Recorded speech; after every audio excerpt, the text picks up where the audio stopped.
Mesdames, Mademoiselles, Messieurs, bonjour. Nous sommes aujourd'hui le 31 mars 2009 et j'ai le plaisir de vous présenter le numéro 68 de notre émission Entre nous soit dit. Pour ceux d'entre vous qui aiment le vin, vous allez vous régaler. Pour ceux d'entre vous qui ne l'aiment pas ou qui ne le connaissent pas, vous allez apprendre des choses. Et pour ceux d'entre vous qui s'inquiètent de la crise universitaire, vous allez aussi apprendre des choses. Alors pourquoi? Eh bien tout simplement parce que notre invité d'aujourd'hui est M. Jean-Robert Pitt, bonjour monsieur, bonjour. Qui est d'abord un auteur que nous accueillons pour un livre, bien sûr. Je vous présente Le désir du vin à la conquête du monde aux éditions Fayard. Mais Jean-Robert Pitt n'est pas qu'un écrivain, il est aussi membre de l'Académie des sciences morales et politiques, et il a été doyen de la faculté Paris 4 Sorbonne. Pardon, excusez-moi, président, je suis encore aux anciennes appellations. Oui. Président de l'université Paris 4 Sorbonne jusqu'en 2008, si je me souviens bien. Donc, Jean-Robert Pitt est un grand spécialiste du vin, bien sûr, mais c'est avant tout un géographe, et par définition un historien, et ce livre qu'il vient de publier est un livre assez inclassable, dirais-je, tout simplement parce que, certes, il s'agit du vin, certes, il s'agit de l'histoire du vin, mais à travers... la géographie. Et bien sûr, de la géographie, et qui sont intimement liés, bien entendu, dans le cadre du vin, mais en plus, il s'agit, je dirais, d'une philosophie.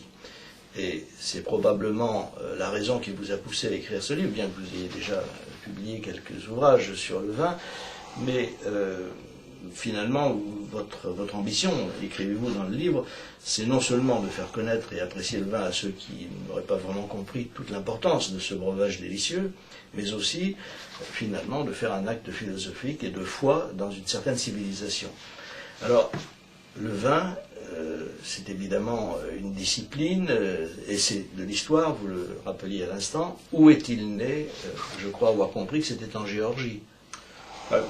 Pas seulement en Géorgie. Le plus ancien. Les plus anciennes mentions, enfin plutôt de découvertes archéologiques liées au vin, avec la certitude qu'il s'agit vraiment de vin de raisin, de jus de raisin fermenté, ce sont les montagnes qui entourent le croissant fertile. Donc il y a effectivement la Géorgie. Donc on est au 6e millénaire avant Jésus-Christ, mais il y a aussi les montagnes du Taurus, c'est-à-dire au sud de la Turquie, et puis les montagnes du Zagros, qui sont en Iran. Donc ce sont toutes les montagnes qui entourent le croissant fertile. On trouve aussi des traces très anciennes, mais c'est très récent, la datation de ces traces, qui sont en fait d'infimes molécules qui se maintiennent sur des tessons de poterie à la faveur du climat de ces régions, où on peut prouver que vraiment c'est du jus de raisin fermenté. On trouvera aussi, parce que c'est très très ancien, dans les montagnes de Palestine, d'Israël d'aujourd'hui et de la Jordanie d'aujourd'hui, sûrement des traces aussi anciennes, parce que toutes ces montagnes produisaient du vin plusieurs millénaires avant notre ère, vin qui était exporté vers les plaines. Et où il venait en concurrence avec la boisson locale de ces plaines, que ce soit la vallée, la Mésopotamie, ou la vallée du Nil, ou la vallée du Jourdain, on produisait de la bière.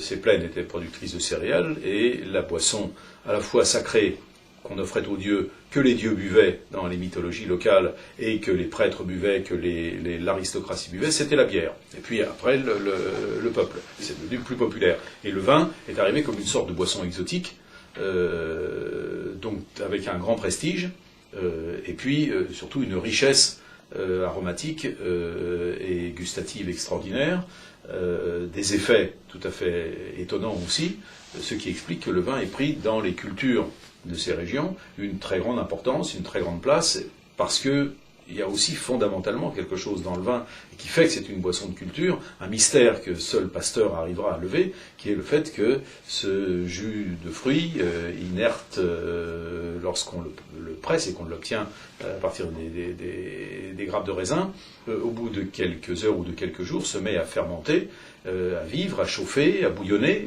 ce qui est quelque chose d'extrêmement mystérieux, tant qu'on ne sait pas d'où ça vient. C'est la transformation du sucre en alcool, mais qu'on expliquera qu'à la fin du XIXe siècle. Et donc, tant qu'on n'a pas expliqué ça, le vin est associé à ce mystère de la vie en train de naître et de bouillonner et de foisonner, un peu comme le pain d'ailleurs, de la même façon. Vous mettez de la farine et de l'eau, puis vous laissez dans un coin, ça fermente. Alors si vous y mettez un peu de levain, ça va encore plus vite, et puis ça gonfle d'un seul coup, comme le ventre d'une femme enceinte. Et c'est ça aussi qui a toujours beaucoup surpris les gens du Proche-Orient. Il ne faut pas s'étonner, après cela, qu'on retrouve le pain et le vin au cœur d'un certain nombre de religions, dont la religion chrétienne. La religion chrétienne, dont le pain et le vin ont accompagné l'essor, à moins que ce soit le contraire. Difficile à dire. C'est l'œuf et la poule. Hein. C'est l'œuf et la poule, mais enfin il est certain que la religion chrétienne s'est installée dans un certain nombre pourrait-on dire, de lieux déjà habités sur le plan mystique et sur le plan également de la croyance tout simplement, puisque qu'il s'agisse de Dionysos, dieu du vin chez les Grecs, on retrouve chez lui bon nombre de caractéristiques qui ensuite accompagneront le christianisme. On associe souvent on montre le christianisme, et les chrétiens en particulier, comme le prolongement, l'accomplissement du judaïsme. Et en matière de vin, c'est évident qu'il y a 400 mentions de vignes et de vin dans l'Ancien Testament. Bon, donc, on voit bien, quand on lit le Nouveau Testament, les 4 évangiles, l'importance de la vigne et du vin, par les métaphores, des comparaisons utilisées par le Christ lui-même, je suis la vigne, vous êtes les sarments, par l'Eucharistie, bien entendu, le miracle de Cana d'abord, l'Eucharistie après, etc. Tout ça va dans le prolongement de ce qu'on lit dans l'Ancien Testament, et donc le sacrifice de Melchisédek, qui est directement relié, qu'on rappelle dans le canon de la messe, directement relié à l'institution de l'Eucharistie, donc l'offrande du pain et du vin, sauf que dans l'Eucharistie, il est devenu, par transsubstantiation, le corps et le sang du Christ. Donc ça c'est clair. Mais je trouve que le monde chrétien, les théologiens chrétiens et l'exégèse chrétienne n'ont pas assez insisté sur le lien avec la religion grecque. Il ne faut pas oublier quand même que le christianisme est né, certes, dans le monde juif, mais dans une Méditerranée orientale, très grecque, très influencée par les Grecs, avec des évangélistes qui sont, pour certains des paysans, mais d'autres très pétris de culture grecque, avec un saint Paul qui est lui-même un juif très hellénisé, avec beaucoup de premiers chrétiens, et en particulier parmi les pères de l'Église, qui écrivent en grec, mais qui sont profondément hellénisés dans leur culture, et qui, en fait, connaissent très très bien toute la mythologie grecque. Même s'ils la rejettent, parce que c'est le paganisme. Mais ils la connaissent extrêmement bien, et on comprend très bien pourquoi le Christ choisit le vin comme un élément fondamental de la révélation. Parce que ça aurait pu être n'importe quoi, ça aurait pu même ne pas être une boisson ou un aliment. Même Dieu s'incarnant sur terre aurait pu imaginer toutes sortes d'autres possibilités de créer des sacrements pour poursuivre la relation forte de Dieu, du Dieu unique révélé aux hommes. Il avait une occasion. Alors, il y avait une occasion. Il y avait un contexte, et je trouve que même pour des chrétiens croyants et pratiquants, ça n'a rien de choquant de penser qu'il y a un contexte favorable. J'ai souvent, pardon de changer de sujet, mais j'ai passé 2 années en Mauritanie dans un pays musulman, et j'ai dû enseigner l'histoire de l'islam à des élèves qui connaissaient le Coran par cœur, alors que moi je découvrais un peu. Et ma grande difficulté a été de leur dire, vous savez, on va parler du contexte géographique et historique de la naissance de l'islam, et surtout ne prenez pas cela pour quelque chose qui soit une attaque contre votre religion. Vous avez votre foi, vous la conservez comme vous l'entendez, mais ça n'a rien de choquant de réfléchir au fait que si l'islam est né à cet endroit-là, dans cette région du monde, il y a un contexte très favorable à ça, dans ce milieu nomade, justement où il y avait les juifs et les chrétiens, etc. Bon, donc ça a été très dur. Après, c'est passé, ils ont compris que je ne cherchais pas à remettre en cause leur foi, mais c'est vrai qu'on a souvent la difficulté, quand on est musulman, mais c'est vrai aussi quand on est chrétien, et ça l'était plus dans le passé, à accepter cette idée d'un regard scientifique et critique qui ne remet pas en cause la foi, et qui même au contraire, en l'occurrence, peut même la conforter. Donc en tout cas, la religion dionysiaque est fondamentale dans la naissance du lien très fort entre le christianisme et le vin, et Dionysos, la mythologie de Dionysos est en fait très proche de celle du Christ. Dionysos est né lui-même de Zeus et d'une mortelle.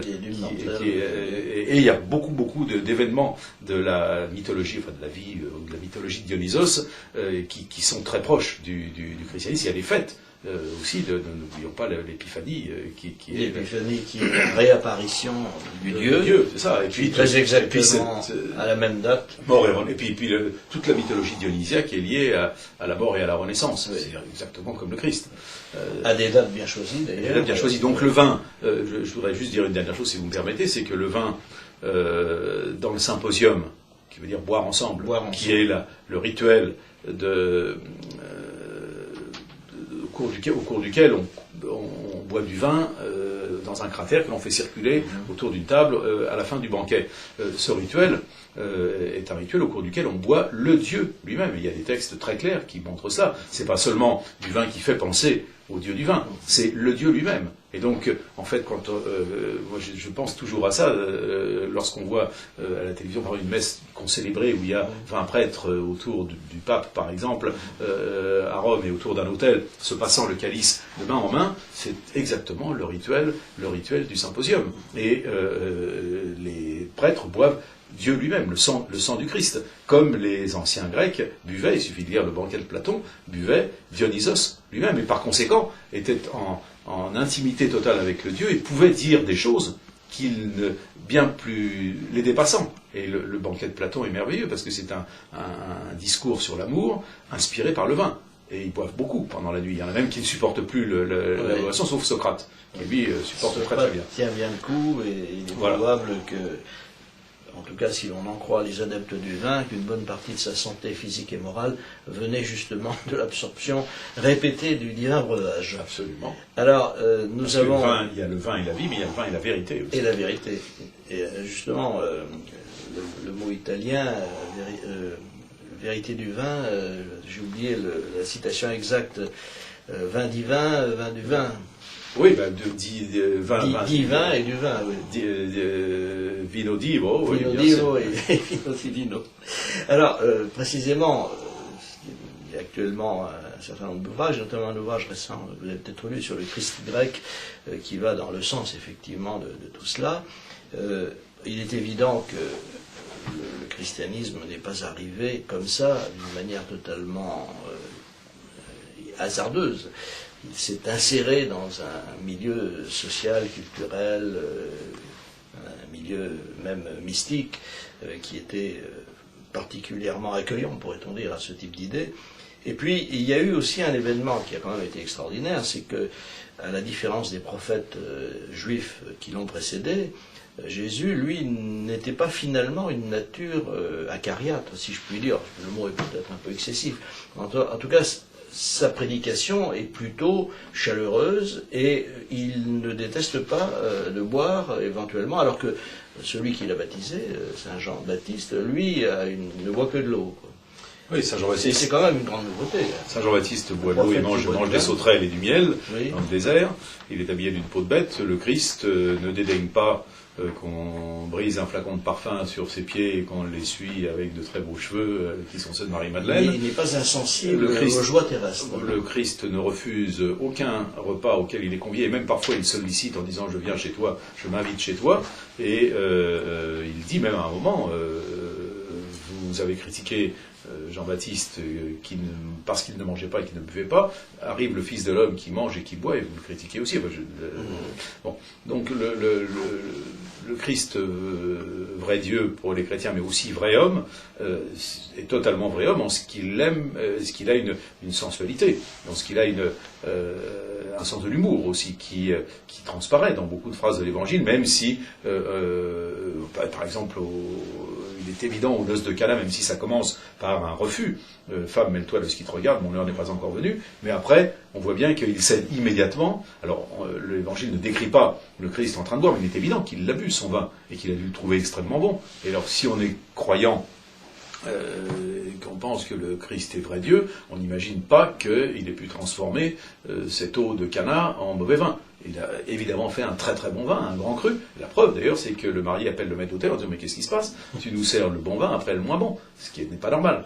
Tout le monde a trop bu, ils vont pas pouvoir apprécier. Mais ça c'est vraiment très important. Je pense que vous vous souvenez du film de Pasolini, l'Évangile de Matthieu, qui avait un côté à la fois très austère, en plus c'était en noir et blanc, alors qu'il y avait déjà des films en couleur, où le Christ ne sourit jamais, est très hiératique, et pense plutôt à une révolution sociale et veut changer le monde, mais avec cette espèce de Che Guevara qui est assez dans la... Et en même temps un côté mystique qui ressort assez bien dans le film. Mais le fait qu'il ne mange pas, qu'il ne boive pas, qu'il ne sourit jamais, qu'il ne fasse pas d'humour, est quelque chose moi, qui m'a toujours profondément gêné dans ce film, alors que j'avais jamais beaucoup réfléchi. Je l'avais vu, j'étais jeune à l'époque, et j'étais sorti mal à l'aise de ce film. C'est une vision un petit peu sinistre, comme la plupart des oui, gens. c'est une vision d'un chrétien marxiste, voilà, et qui alors le vin réjouit l'homme, mais le marxisme l'attriste. Voilà ce qu'on pourrait dire. Oui, enfin, en tout cas, c'est. Mais il y a peu de films dans lesquels Jésus a été représenté bien des fois au cinéma, dans lesquels on le voit réellement épanoui, décontracté. On ne retient finalement de lui, et même beaucoup de chrétiens.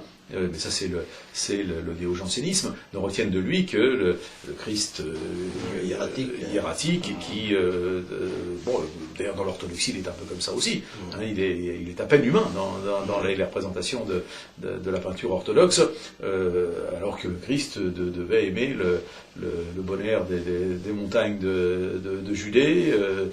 Quand il était sur le lac, il devait apprécier la brise, puis manger les poissons à Béthanie, ça devait lui plaire beaucoup. Enfin, je pense que c'est une mauvaise interprétation que d'éliminer ce côté très, très humain et je dirais même bon vivant, à la limite. Et qui a résisté d'ailleurs, car finalement, on sait bien que toute religion, lorsqu'elle naît dans les conditions qui l'ont fait naître, mais qu'ensuite elle évolue en fonction de ceux qui s'en emparent et qui la colorent de leur propre sensibilité, de leur propre croyance. Mais presque toujours, on s'aperçoit que la religion évolue dans un sens qui l'éloigne presque toujours de sa fondation. Mais il n'empêche que la force qui a résidé dans la naissance du christianisme a continué de se faire sentir très longtemps, et notamment toutes ces civilisations dont nous sommes plus ou moins les héritiers, nous Français, sont des civilisations qui, au fond, n'ont pas oublié l'amour de la vie, l'amour de la terre, et je dirais que l'amour humain n'est qu'un des aspects de cet amour général. Oui, et pour revenir au vin, il est certain que le catholicisme, à part quelques tendance très minoritaire, ne s'est jamais opposé à une consommation raisonnable de vin, et même toujours toléré une consommation un peu exagérée les jours de fête. On peut même dire d'ailleurs que si ce n'avait été les abbayes et les monastères du Moyen-Âge, nous n'aurions peut-être pas hérité d'une bonne partie de la civilisation du vin, parce que ce sont elles qui se sont faites les gardiennes du vin et des techniques. Les évêques et les abbayes, pendant le Haut Moyen-Âge et pendant la période des invasions, et sur le plan de la boisson, les invasions, c'est l'arrivée des buveurs de bière et de cervoise. Donc, les Romains ont remplacé la cervoise par le vin, et les Gaulois ont abandonné la cervoise, les devenus gallo-romains, ils se sont précipités avec enthousiasme sur le vin, et les peuples germaniques arrivant à la fin de l'Empire romain, déferlant sur l'Empire romain, eux, apportent à nouveau une boisson fermentée à base de céréales, qui est donc la bière. Qui est la bière. C'est la même chose. D'ailleurs, en espagnol, on dit cerveza, qui est la cervoise. Donc, bière et cervoise, c'est la même chose. Donc, c'est les boissons à base de céréales qui sont, d'une certaine manière, le signe de barbarie. De même que, on ne peut pas dire que la Mésopotamie ou la vallée du Nil soient des régions barbares dans la haute antiquité, il n'empêche que, petit à petit, on voit la bière remplacée par le vin dans l'aristocratie et dans la religion. Les pharaons sont enterrés avec des jarres de vin. Dans un premier temps, importés comme boisson exotique, et puis ensuite produite localement, puisque l'Égypte a été un grand pays viticole à partir du XVIIe, XVIIIe siècle avant Jésus-Christ. Et le vin a progressé, le vin et la vigne, la viniculture, comme vous l'écrivez dans votre livre, ont progressé à mesure que l'on avançait vers le nord, que la civilisation s'avançait vers le nord, et que, en outre, que le réchauffement climatique a permis aussi cette évolution, parce que le miniage glaciaire a quand même freiné fortement le développement de la vigne dans les pays situés un petit peu au nord. Le Moyen-Âge est une période tiède qui a d'ailleurs favorisé beaucoup les défrichements et la céréaliculture. On ne peut pas comprendre ce qui c'est les grands défrichements du XIe siècle sans, le retour à la paix, la fin des invasions, et la naissance de royaumes, d'États relativement stables, même si c'est encore très très fragile, et deux, le réchauffement du climat de cette période, les douceurs de l'an 1000, qui ont favorisé à la fois la céréaliculture, mais aussi la viticulture. Et entre l'an 1000 et le XVe siècle, la viticulture s'étend jusqu'aux confins de la Scandinavie, de l'Écosse, de l'Irlande, du monde slave, partout. En même temps que le christianisme, d'ailleurs, qui progresse vers le nord, et à mesure que le christianisme, au XVe siècle en Finlande, la vigne arrive. et quand vraiment c'est impossible, parce que c'est vrai qu'au nord de la Suède ou de la Norvège, même au Moyen-Âge, c'est pas possible, à ce moment-là, on l'importe du Sud. Mais on voit bien aussi comment le christianisme a donc bénéficié de la présence de la vigne et du vin dans l'Empire, du fait que le vin était présent au cœur du rituel chrétien, mais il a aussi diffusé la vigne et le vin au nord de l'Europe, et puis après donc sur les mers, à partir du moment où les Européens ont commencé à naviguer et à exporter leur culture, leur religion vers le Nouveau Monde.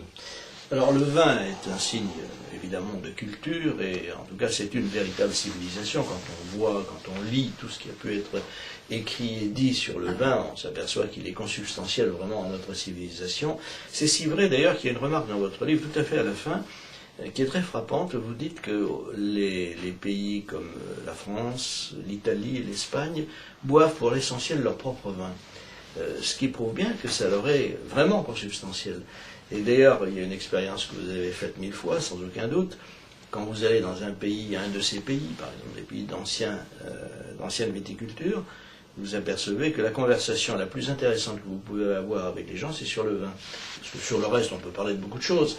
Mais prenez un cas comme l'Espagne ou l'Italie, où on adore le football. Bon, si le football, si vous en avez épuisé les attraits au cours d'une conversation de quelques minutes, il vaut mieux parler du vin. Et là, on en parle très bien. Les gens, c'est là qu'on s'aperçoit que le vin est une civilisation. Il vous est, à vous, Français, Italiens, Espagnols, il vous est véritablement consubstantiel.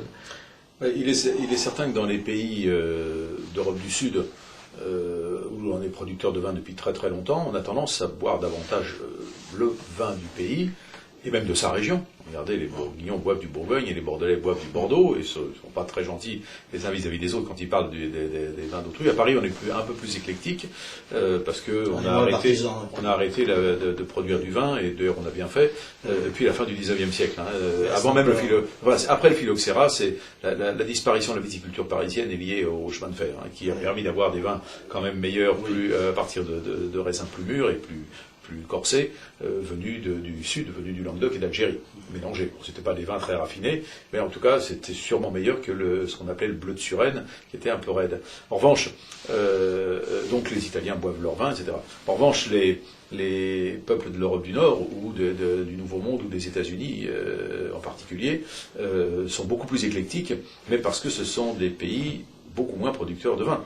Donc, certes, en Allemagne, on boit le vin de la vallée du Rhin, mais en Allemagne du Nord, où on ne produit pas de vin, on boit des vins de partout, d'Europe du Sud.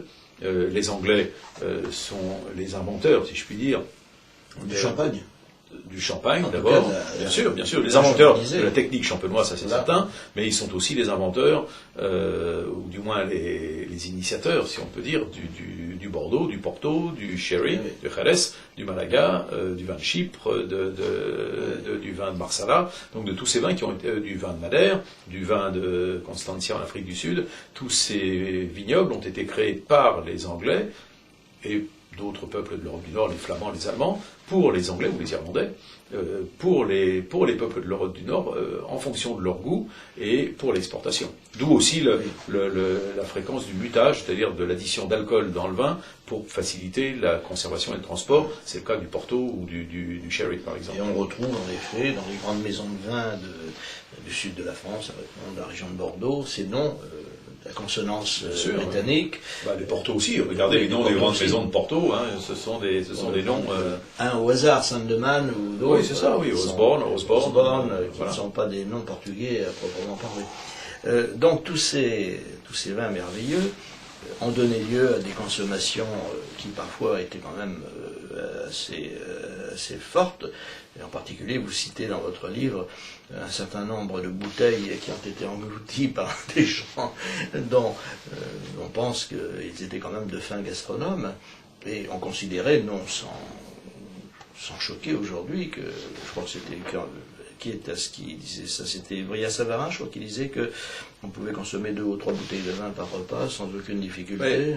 Il y a beaucoup de textes qui font allusion à la question de la consommation idéale de vin, et depuis l'Antiquité d'ailleurs. Et tous ces textes-là, qui sont des textes de médecins, de philosophes, d'hommes de lettres, voire de clercs, disent qu'il faut boire en fonction de sa capacité. Ceux qui ne tiennent pas l'alcool doivent boire peu, et ceux qui tiennent bien peuvent boire beaucoup plus.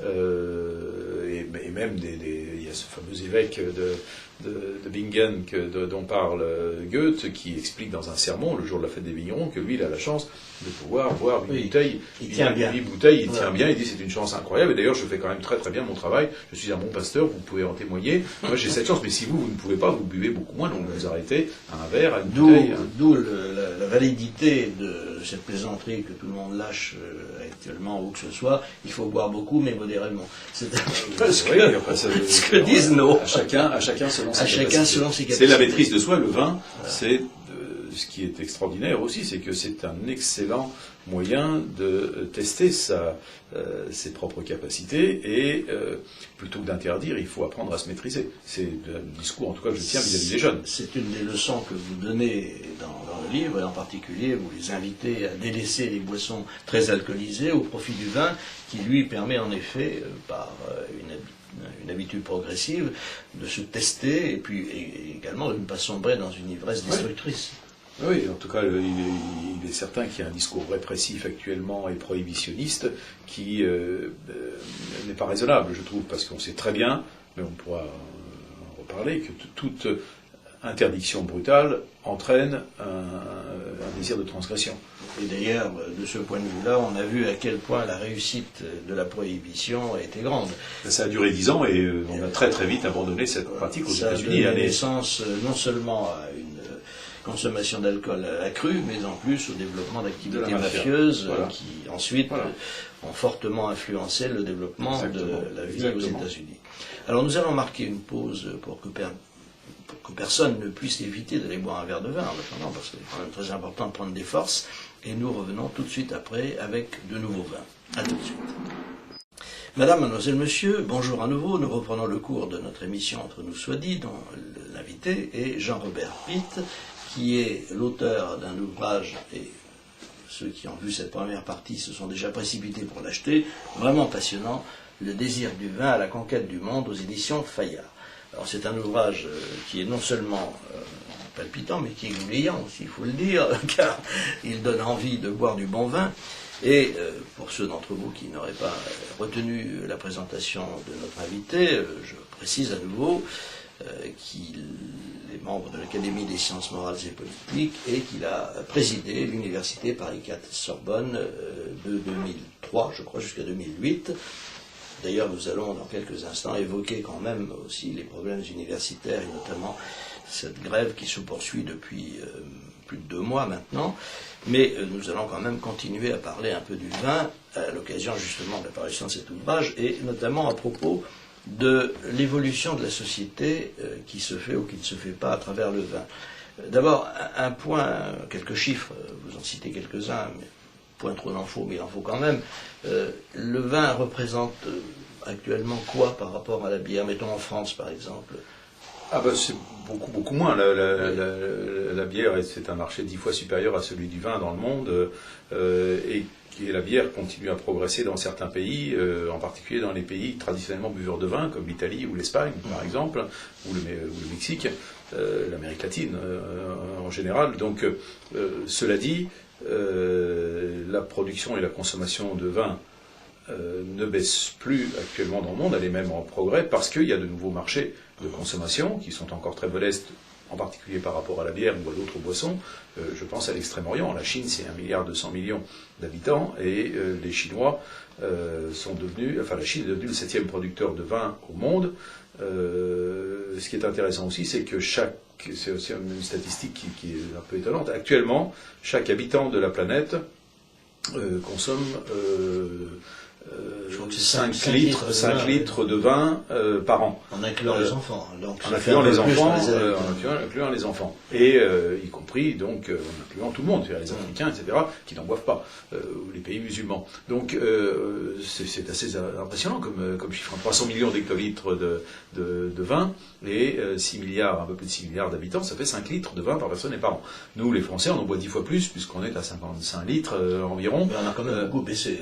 Bah oui, on était à 100 130. C'est 3 fois moins, pratiquement. Oui, voilà, on a diminué par 3 depuis plus d'un demi-siècle. Donc, parce que beaucoup de gens n'en boivent plus au cours des repas.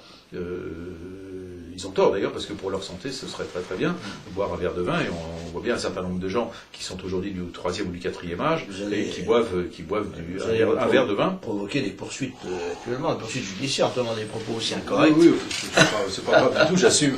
D'ailleurs, j'aspire même à être un peu martyr sur ce sujet-là, donc si je pouvais être embastillé pour avoir osé dire que le vin était bon pour la santé, je pense que ce serait une très très bonne publicité. D'ailleurs, de ce point de vue-là, on ne peut pas...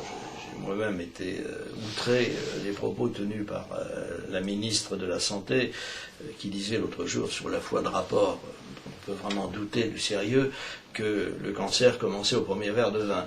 On peut dire que la mort commence à la naissance aussi, à ce moment-là. Oui, vous prenez une tartine de beurre, c'est certain que vous avez plus de risques d'avoir du cholestérol à la première tartine de beurre que si vous ne prenez pas du tout de beurre, et par conséquent vous mettez un peu en péril votre santé cardiovasculaire. Si vous prenez une pincée de sel, on sait quels sont les effets du sel sur l'hypertension. Donc toute la vie elle-même est un risque.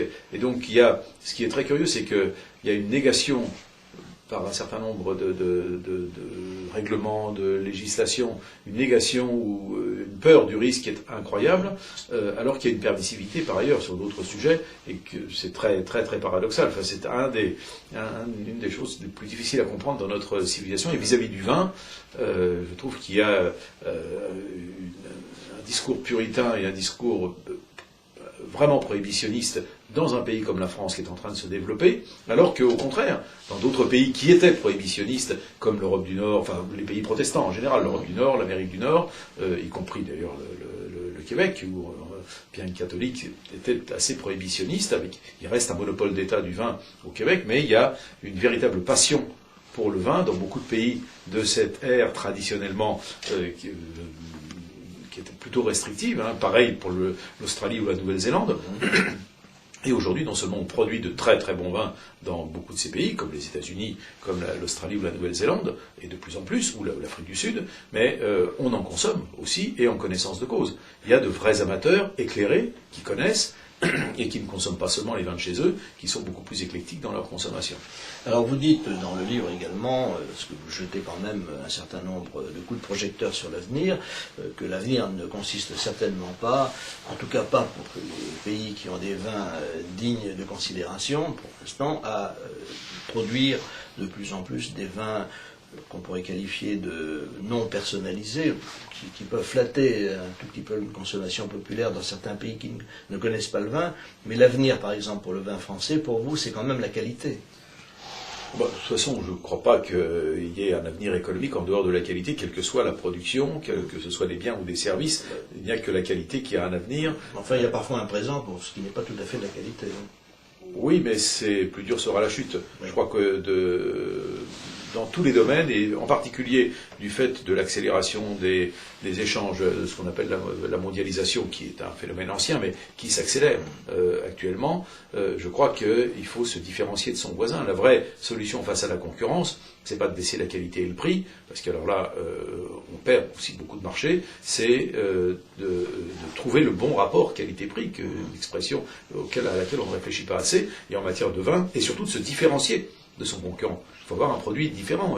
L'histoire le montre totalement. Regardez les vignobles de la Loire. Le Val-de-Loire a un climat qui n'est pas totalement homogène, mais enfin relativement doux et humide, et pas très froid, depuis la région de Nantes jusqu'à la région de Nevers. Après, ça devient plus froid et beaucoup plus humide.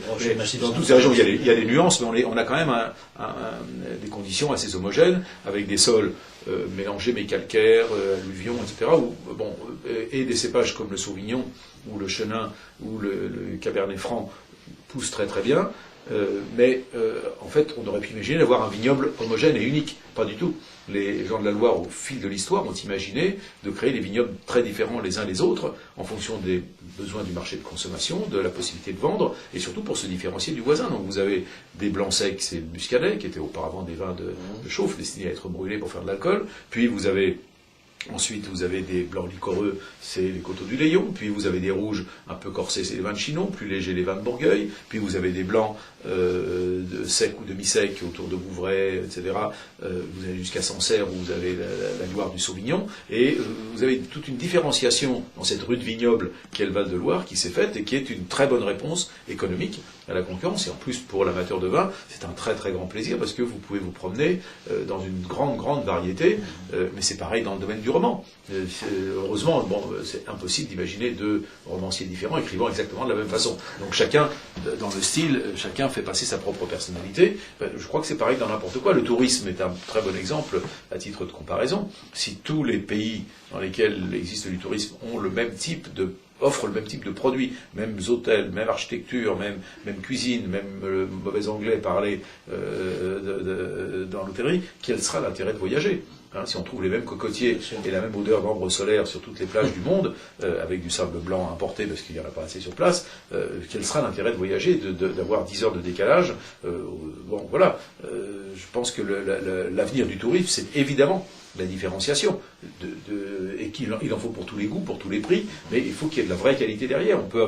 On peut imaginer un tourisme de grande qualité, relativement bon marché pour les jeunes. On peut imaginer aussi, ça existe heureusement, le Val-de-Loire en est un bon exemple, de très bons vins, je dirais même des grands vins, pas très chers. Il y a des vins, le prix très élevé des vins vient de la rareté. Parfois, ça correspond aussi à une vraie concentration, à une originalité puissante, à un travail gigantesque. Je pense au Grand Sauternes. Il est évident que récolter grain à grain, compte tenu du rendement, de la main-d'œuvre énorme qu'il faut pour faire une bouteille de bon Sauternes, on comprend que le produit soit cher. Mais on a beaucoup de vins abordables pour des petits des gens peu fortunés et qui sont très très intéressants et qui procurent une grande émotion. Alors, pour terminer sur le vin, provisoirement, et pour revenir à l'université, rappelons ce mot d'un personnage de Camus qui, circulant en voiture le long d'un pays de vignes, disait à chaque fois qu'il passait devant une grande ville, messieurs, chapeau bas. Magnifique. Oui, on dit aussi que Napoléon aurait fait saluer la garde impériale devant le Claude Vougeot ou le Chambéry, je ne sais plus, le Claude Vougeot, je crois. Ce qui prouve bien que nous sommes dans un domaine qui mérite plus que de la considération et du respect, et ce respect est tout simplement celui qu'on doit porter au passé, à l'histoire, à la culture, et donc de ce point de vue-là, votre livre est évidemment un élément très important, et je pense que ceux qui vont le lire auront un plaisir double, d'abord celui d'apprendre beaucoup, et puis celui également de ressentir à travers les mots très, très ajustés qui sont les vôtres, des saveurs, des odeurs, et puis du corps, comme on dit à propos des vins. Alors venons-en maintenant à un autre aspect de votre activité, qui est, je dirais pas que l'aspect plus officiel, encore que vos ouvrages soient tout ce qu'il y a d'officiel, c'est celui de l'universitaire. Donc vous suivez évidemment, sans doute avec une certaine consternation, j'imagine, mais en tout cas une certaine inquiétude au moins, les événements universitaires actuels. Ça fait maintenant plus de 2 mois que l'université va de grève en grève. Où en est-on et pourquoi ces grèves? Pourquoi cette communauté universitaire s'est-elle élevée avec autant, presque d'unité, pourrait-on dire, encore qu'il y ait des nuances à apporter, contre des projets qui, au fond, au départ, semblaient avoir l'aval de tout le monde? L'autonomie, c'est quand même bien pour les universités. Alors, d'abord, je suis effectivement inquiet, et je suis plus que consterné, je suis effondré, parce que les universitaires se tirent une fois de plus une balle dans le pied, et refusent de regarder la réalité, pratiquent, comme souvent les Français le font, la politique de l'autruche, pensant que la seule raison de la crise de l'université, c'est le manque de moyens, etc., alors que la vraie cause est évidente. Nous avons en France un double système, que nous sommes les seuls à avoir dans le monde. Il n'y a pas d'autre pays qui soit comme la France, avec un système sélectif qui concerne environ 40% des lycéens et qui donc fait que les bons lycéens vont dans la classe préparatoire, vont dans les IUT, dans les BTS, à Sciences Po, dans un certain nombre d'écoles post-bac, et que l'université fait, pardon pour l'expression qui n'est pas très jolie, mais fait la voiture balai. Sauf en médecine, parce qu'il n'y a pas d'autre solution, il n'y a pas de concurrence. Bon, un peu en droit, encore qu'il y a plein de gens qui viennent faire du droit après avoir fait des classes préparatoires et après parfois avoir été dans une école et viennent ensuite faire un master de droit. Et cela se casse très très bien professionnellement. Donc tous les postes de cadre en France, que ce soit dans le secteur public ou dans le secteur privé, sont issus de ce système sélectif. Et donc l'université, un système sélectif qui fonctionne relativement bien, avec quand même une grave lacune et un grave défaut, c'est qu'on n'y fait pas de recherche, ou très peu. Et ça c'est ennuyeux, même s'il y a 3-4 chercheurs à Polytechnique et à l'École normale supérieure, fondamentalement la recherche se fait à l'université, et en plus en France, autre paradoxe, dans des organismes inspirés de l'Académie des sciences de l'Union soviétique, qui s'appellent CNRS, INSERM, etc. Donc on est dans un système où l'université fait la recherche, et plutôt... Enfin, il y a en tout cas beaucoup de bons chercheurs à l'université, tout le monde n'en fait pas, hélas, mais beaucoup de bons chercheurs, mais que, comme le disait Jean-Pierre Chevènement, nous sommes le seul pays dans lequel les meilleurs étudiants ne rencontrent jamais les meilleurs professeurs. C'est pas gentil pour les professeurs des grandes écoles et des classes préparatoires, il n'empêche que, je pense que c'est ce qu'il voulait dire, je ne vais pas interpréter la pensée de Chevènement, mais le bon professeur, c'est celui qui fait de la recherche, qui nourrit son enseignement de recherche nouvelle et qui transmet, dont le sommet est dans le Collège de France, où là, les étudiants ne reçoivent pas de diplôme, ne préparent pas de diplôme, mais on a de la recherche en train de se faire, ce que font à leur manière les universitaires. Le problème, c'est que beaucoup d'étudiants, surtout en premier cycle, ne sont pas en mesure d'accepter ça. Donc l'université, parce que l'université est non sélective et gratuite. Donc non sélective, un étudiant un lycéen qui a fait un bac pro de boulangerie peut venir faire de la philosophie à Paris-Sorbonne. Il va échouer très vite, mais il peut. Et pour beaucoup d'universitaires, un peu aveuglés par l'idéologie, c'est une très bonne chose, parce qu'on donne sa chance à tout le monde. On donne la chance d'échouer, évidemment. C'est impensable qu'un étudiant qui a un bac pro de boulangerie puisse réussir à la première année de philosophie à la Sorbonne. C'est totalement impensable. Même si le niveau n'est pas très très très élevé par rapport à d'autres universités étrangères. Bon, il n'est pas normal que dans beaucoup d'universités françaises, les étudiants de première, deuxième et troisième année fassent une faute d'orthographe par mot et 3 fautes de syntaxe par phrase. Bon, on en est là. Ça n'existe pas en classe préparatoire, par exemple. Bon, donc il y a ce problème.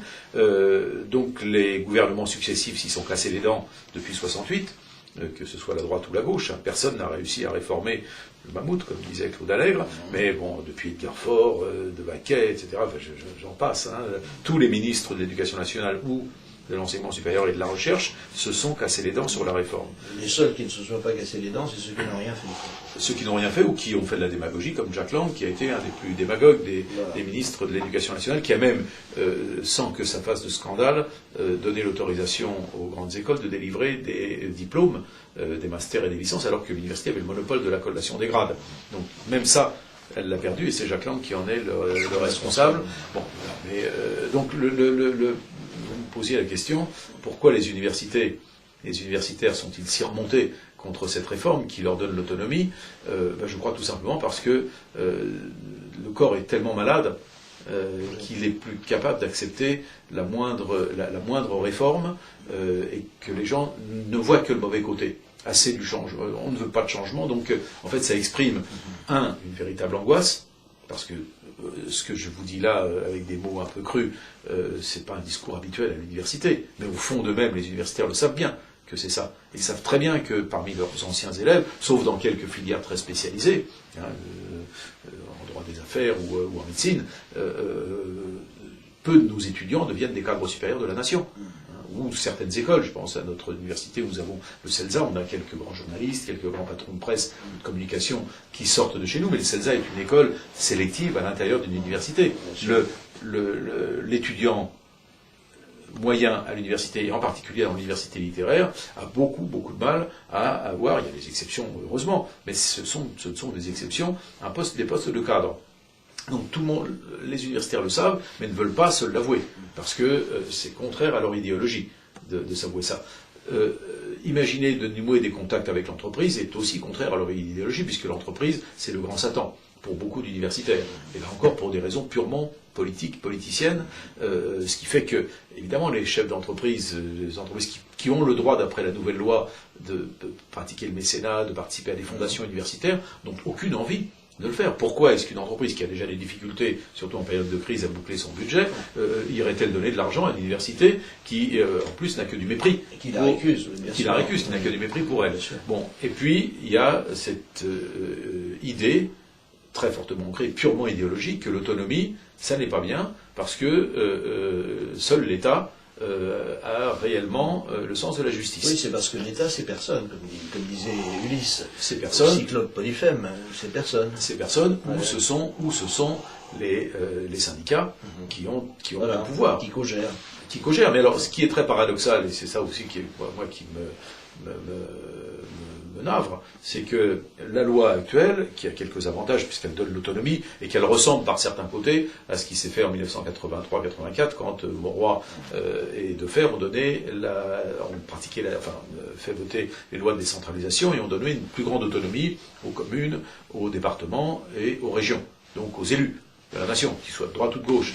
Bon, il y a eu quelques excès au départ, on le sait bien, des élus qui s'en sont mis plein les poches. Bon, ceux-là ont payé, ont fait de la prison pour certains, ont vu leur carrière brisée, mais dans l'ensemble, aujourd'hui, personne, à droite comme à gauche, ne voudrait revenir là-dessus. La preuve, c'est que ce sont des lois pour lesquelles on a traîné beaucoup. Le général de Gaulle est parti à la suite de ça, quand même, sur le référendum, en 69, sur le référendum, où il y avait la réforme du Sénat, mais il y avait aussi la décentralisation. Et puis, on en parle depuis la Révolution française, c'est Jacobin, Girondin. Bon, ça c'est fait, c'est la gauche qui l'a fait, la droite aurait pu le faire, et ça aurait pas été très différent, et c'est considéré comme plutôt une bonne chose, même si... Sauf sur un point, c'est que le deuxième volet, celui du recul des missions de l'État, qui aurait dû s'accompagner, qui aurait accompagné la régionalisation, ne s'est jamais fait. Oui, et puis on a continué à garder beaucoup de fonctionnaires d'État dans les départements et les régions, ce qui n'est pas bon. Exactement. Mais moi je suis un partisan, peut-être, alors on m'accuse d'être trop libéral pour oser dire ça, mais de donner des responsabilités aux gens. On leur apprend éventuellement à les prendre, mais qu'ils les prennent, que chacun prenne ses responsabilités, avec un vrai sens du risque qui est important, aussi bien quand on gère un établissement public qui est une université que quand on gère une entreprise. Mais cette comparaison avec le monde de l'entreprise horrifie les universitaires qui considèrent que leur mission, c'est de créer le savoir et de le transmettre en totale liberté, sans aucun contrôle, sans aucune évaluation, parce que tout ce qui est contrôle-évaluation serait une entorse à leur liberté, les libertés universitaires. Mais en réalité, alors dans cette loi dite Pécresse ou LRU qui a été votée l'été 2007, il y a quelques bons aspects. Pour moi, elle est très insuffisante, parce qu'elle n'aborde pas le problème de la sélection et des droits d'inscription, et qu'il fallait, c'était le moment, comme tous les pays l'ont fait, même l'Allemagne et l'Angleterre, sous gouvernement socialiste, autant de Tony Blair ou de Schröder.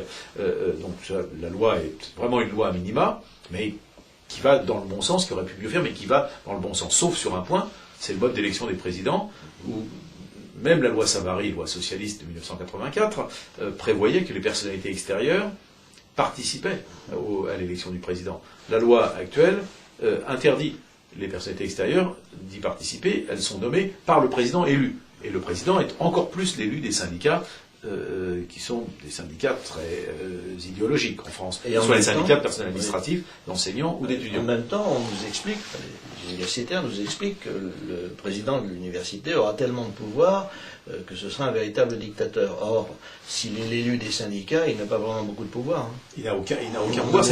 C'est pourquoi je ne comprends pas du tout cette affaire et cette espèce de peur panique de l'évaluation, alors que même Claude Allègre l'avait introduite quand il a pratiqué la réforme dite LMD, licence, master, doctorat, qui est l'européanisation des diplômes, qui est une réforme intéressante, compliquée mais intéressante. Il était prévu, parce que ça vient de Bruxelles, d'introduire en France l'évaluation des enseignements par les étudiants, ce qui se fait dans toutes les grandes écoles, partout, et ça se fait dans le monde entier. Bon, c'est théoriquement dans la loi et dans les textes, ça n'est pas appliqué en France, dans les universités. On n'évalue pas les enseignements parce que ça n'intéresse pas les étudiants.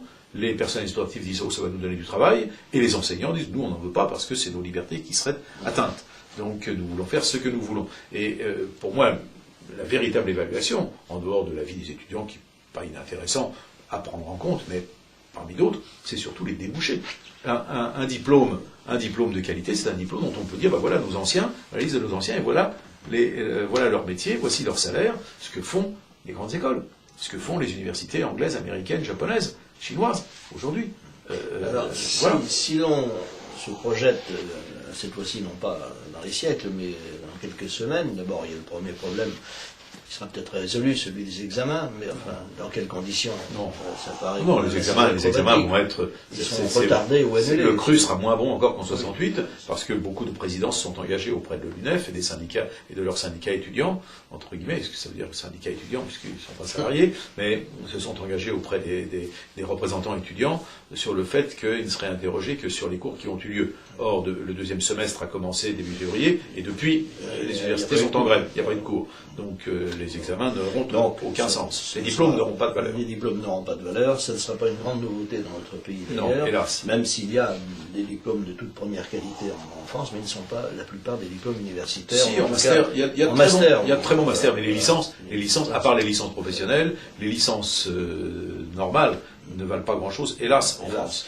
Et donc nous allons nous retrouver dans une situation qui devient presque imprévisible, dans la mesure où on voit bien que c'est un corps qui coule, ce corps universitaire. Et est-ce que vous croyez qu'il y a encore le moyen de le sauver? Est-ce qu'un réflexe qu'on pourrait qualifier de santé est encore imaginable? Non, moi, parce que le temps de ministres s'y sont essayés, moi je vois bien, les propos que je tiens devant vous, qui passent pour des propos extrémistes dans mon milieu, je les tiens depuis que je suis étudiant en 68, et je vois que ça ne progresse jamais, jamais, jamais. Et donc vous me direz, c'est pas très inquiétant pour la future élite de la France, sauf encore une fois que les grandes écoles ne font pas beaucoup de recherche, et ça c'est embêtant parce que aujourd'hui, en période de crise, on a fondamentalement besoin d'imagination, de créer de nouvelles structures, de nouveaux produits dans le monde de l'économie, de l'administration, etc. Et deuxièmement, parce que je trouve que c'est laisser sur le bord de la route 60% des jeunes. Nous sommes un des pays au monde, et parmi les pays de l'OCDE, un des pays qui a le plus de jeunes au chômage. Et ça, c'est dramatique. Alors qu'il y a des professions qui demandent. Il se trouve que moi, par mes recherches, je connais bien les métiers à la fois de l'agriculture et les métiers de bouche, autour de l'alimentation, de l'agroalimentaire, de la restauration, etc. On cherche partout des jeunes compétents. Mais pour ça, il faudrait les former. Donc il y a plein de pays dans lesquels il n'y a pas de différence de noblesse entre un métier manuel et un métier intellectuel. Je pense à la Suisse, par exemple, un pays dans lequel il n'est pas scandaleux du tout, même si on est fils faisons simple, de bourgeois, d'exercer un métier manuel. Ça n'a strictement rien de scandaleux, et d'ailleurs les jeunes Suisses ne passent pratiquement pas le bac, et il faut même faire des efforts pour les pousser à aller à l'université. Donc on est en France dans cette espèce de paradoxe où on a beaucoup de jeunes qui sont malheureux, donc révoltés, évidemment, avec des mouvements extrémistes qui sont incroyablement puissants et qui étonnent tout le monde. Il y en a chez nous, pratiquement. Il y en a à ce niveau d'organisation, de violence, il n'y a que chez nous. Et ça, c'est extrêmement inquiétant. Donc je ne vois pas, malheureusement, mais c'est de la faute entièrement des universitaires, qui ne veulent pas regarder la réalité en face. Donc je vois les choses s'étioler doucement, lentement, et la classe politique, qui en général n'est pas issue de l'université, va continuer à se dire, écoutez, ça c'est tellement, personne ne voudra plus être ministre de l'enseignement supérieur et de la recherche, sauf quelqu'un qui vraiment... un kamikaze. Ou un kamikaze, ou quelqu'un qui a besoin de quelqu'un à qui on dirait tu ne fais rien, on te met là, voilà. Mais surtout tu ne fais rien, tu fais des grands sourires, etc. Une envie de ministère, mais c'est un métier de chien, il faut bien le reconnaître, et toute la classe politique de droite comme de gauche se dit, de toute façon, quelle que soit la façon dont on prend le problème, on n'y arrive pas. Et là, n'oublions pas que que jamais il y a eu autant d'argent d'État mis sur l'université. C'est pas assez par rapport à l'argent dont disposent les universités américaines. Mais comme nous, il n'y a que l'argent de l'État, puisqu'il n'y a pas de droit d'inscription et que les entreprises ne payent pas, enfin ne font pas de mécénat, et les anciens élèves ne font pas de mécénat, à la différence des États-Unis. Donc l'argent vient seulement de l'État, mais 1 milliard d'euros en plus chaque année pour les universités, ce qu'a promis le gouvernement Fillon, et ça s'est mis en place, jamais on a vu ça. D'un seul coup, un tel afflux financier. Mais malgré ça, les gens sont dans la rue, avec une violence extraordinaire. Alors, après ce tableau particulièrement peu optimiste, il ne nous reste plus qu'une solution, cher Jean-Robert Pitt, c'est boire un bon verre de vin, ce que nous allons faire de rechef.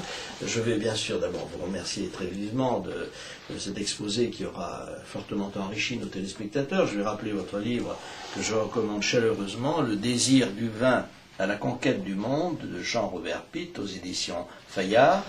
Et c'est un ouvrage que vous pouvez non seulement boire et consommer sans modération, mais offrir. Car, vous savez, il y a peu de livres que l'on peut offrir véritablement. Bon, il y a naturellement les livres qu'on peut offrir aux gens que l'on connaît, dont on sait quels sont leurs goûts sans les choquer. Mais là, vous êtes sûr, en offrant le livre de Jean-Robert Pitt, de ne pas vous tromper, sauf si vous l'offrez au président Sarkozy qui ne boit pas. C'est comme ça, c'est la vie. Madame, mademoiselle, monsieur, merci de nous avoir écoutés. À votre bonne santé. À bientôt. Soyez heureux, portez-vous bien, notamment en buvant de temps en temps un verre de vin, et vive la France.